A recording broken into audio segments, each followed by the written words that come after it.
ఇతర అనుభవాలన్నీ నశించినప్పుడు పరతత్వ అనుభవం ప్రారంభమవుతుంది. మానవ మాతృడికి సాధ్యమయ్యేంత మేరకు బ్రహ్మంలో లయావస్థను పొందినవారు అందులో ఒక్కొక్కప్పుడు పూర్తిగాను, ఒక్కొక్కప్పుడు కొంచెం తక్కువగాను మునిగి ఉంటారు.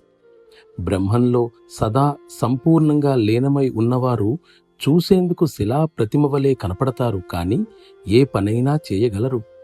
ఆత్మ పరిపూర్ణత్వంలో దివ్య లక్షణాలు పెంపొందుతాయి.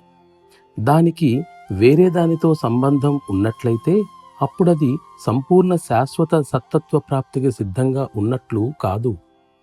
మార్పులేని అచంచల స్థితిలో ఉన్న వ్యక్తి ప్రాపంచిక పరిసరాల వలన నిస్సందేహంగా చెలిస్తాడు.